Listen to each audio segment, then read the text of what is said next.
প্রসঙ্গত জানিয়ে রাখি, আজকেই কিন্তু একদিকে যখন অনুব্রত মণ্ডল তার বাড়িতে ফিরছেন, আজকেই বীরভূমে একাধিক কর্মসূচি রয়েছে মুখ্যমন্ত্রী মমতা বন্দ্যোপাধ্যায়ের। মমতা বন্দ্যোপাধ্যায়ের সঙ্গে কি তিনি আজকে দেখা করবেন, এই প্রশ্নের মুখেই তিনি জানালেন যে পরিস্থিতি এখানে রয়েছে, ওনার পায়ের অবস্থা খুব একটা ভালো না। যদি পা ভালো থাকে সেক্ষেত্রে আজকে হয়তো তিনি দেখাও করতে পারেন। বাড়ির সামনে তৃণমূল কর্মী সমর্থকদের ভিড়, সেই ভিড় ঠেলে গাড়ি আস্তে আস্তে এলো একেবারে তার নিচুপট্টির বাড়ির সামনে, এবং এই মুহূর্তে অনুব্রত মণ্ডল ঢুকলেন তার বাড়িতে। প্রায় 2 বছর 1 মাস কেটে গিয়েছে এর মাঝখানে, তারপর নিজের বাড়িতে স্বমহিমায় বীরভূমের কেষ্ট মণ্ডল। আমাদের সঙ্গে রয়েছেন আমাদের প্রতিনিধি ইন্দ্রজিৎ। অনুব্রত মণ্ডল ঢোকার মুখে ঠিক কি জানালেন?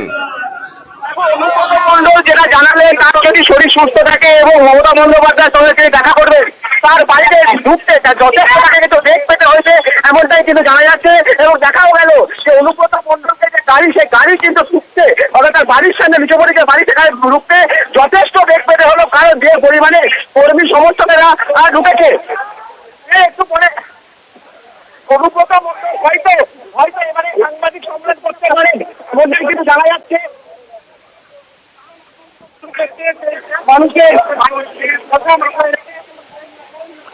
ইন্দ্রজিৎ, আমাদের সঙ্গে থাকো, আমরা আরো একবার দর্শকদের শোনাবো অনুব্রত মণ্ডল তার নিচুপট্টির বাড়িতে ঢোকার সময় যারা সেখানে ছিলেন তাদের উদ্দেশ্যে, সংবাদ মাধ্যমে যারা ছিলেন তাদের উদ্দেশ্যে ঠিক কি জানালেন।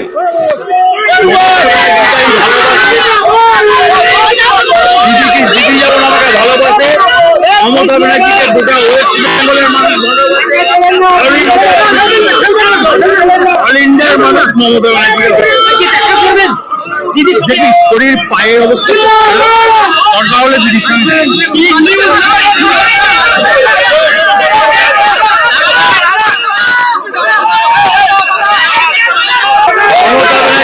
ভালোবাসি,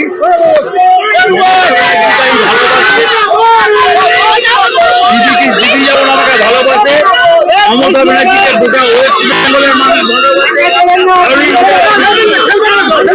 অল ইন্ডিয়ার মানুষ মমতা ব্যানার্জিকে। দেখি শরীর পায়ের অবস্থা দরকার হলে দিদির সঙ্গে, পায়ের অবস্থা যদি ভালো থাকে সেক্ষেত্রে দিদির সঙ্গে দেখা করবেন জানালেন অনুব্রত মণ্ডল। আমাদের সঙ্গে রয়েছেন আমাদের আরেক প্রতিনিধি পারাদীপের কাছে আরো একবার যাবো। পারাদীপ, তুমি গোটা জার্নিটাতে আজকে সঙ্গে ছিলে, সেই জায়গায় আজকে অনুব্রত মণ্ডল বীরভূমে প্রবেশ করার পর থেকে তার বাড়িতে ঢোকার মুহূর্ত পর্যন্ত সমর্থক অনুগামী যারা রয়েছেন তাদের উচ্ছ্বাস কিরকম, ছবিটা আজকে চোখে পড়লো তোমার থেকে জানতে চাইবো।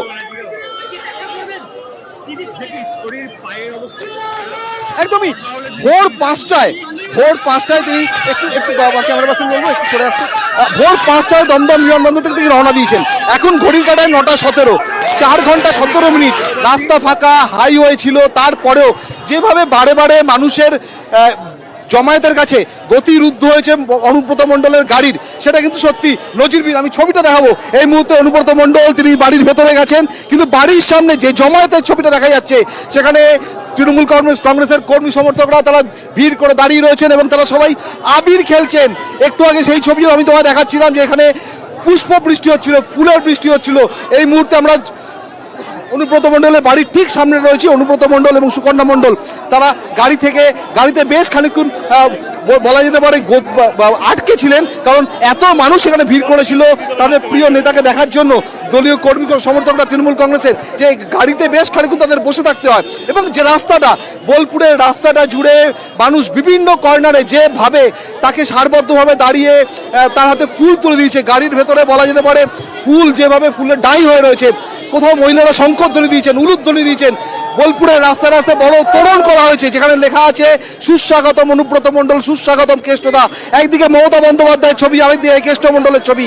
অর্থাৎ এই ছবি বোলপুরের মানুষ, এই ছবি কিন্তু শেষ কবে রাজনীতির ইতিহাসে, বোলপুরের রাজনীতির ইতিহাসে বোলপুরের মানুষ এই ছবি শেষ কবে দেখেছে সেটা কিন্তু সত্যি প্রশ্ন জাগায়। একই সঙ্গে তোমায় বলবো, তুমি জানো আজ মুখ্যমন্ত্রী মমতা বন্দ্যোপাধ্যায় তার বীরভূমে কর্মসূচি রয়েছে, তার বোলপুরে কর্মসূচি রয়েছে।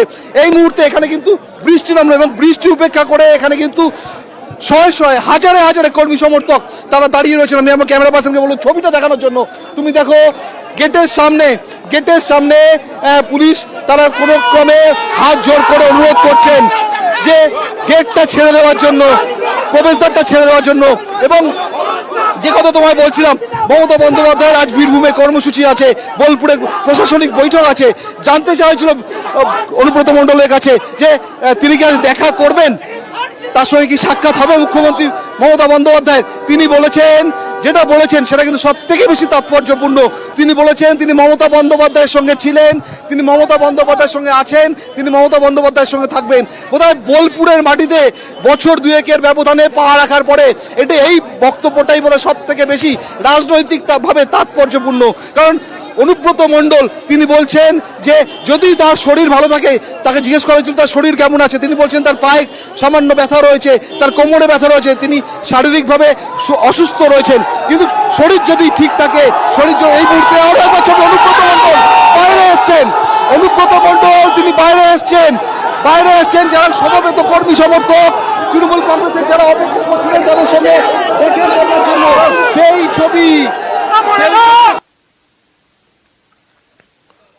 আমরা দেখতে পাচ্ছিলাম সেই ছবি, অনুব্রত মণ্ডল, তাকে ঘিরে সেই উচ্ছ্বাস সাধারণ মানুষের। পারাদীপের থেকেই শোনার চেষ্টা করব বর্তমান ছবিটা ঠিক কিরকম।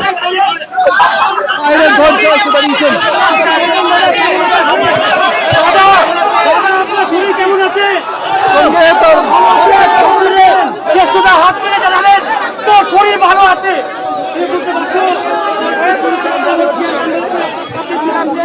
আমরা দেখতে পাচ্ছি সেই ছবি, অনুব্রত মণ্ডল বাড়িতে ঢোকার পরেই অল্প সময়ের মধ্যেই তিনি আবার বাইরে এলেন। এসে তার যারা কর্মী সমর্থক, তার যারা সেখানে অনুগামীরা রয়েছেন তাদের উদ্দেশ্যে সেখান থেকে হাত নাড়লেন এবং তারপর আবার তিনি ঢুকে গেলেন বাড়ির ভেতরে।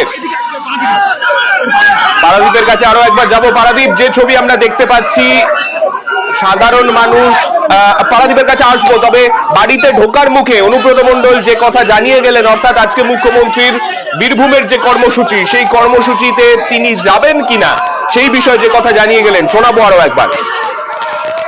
ভালো আছি। মমতা ব্যানার্জি আসছে, শারদীয়ার শুভেচ্ছা। মমতা ব্যানার্জিকে আমি ভালোবাসি,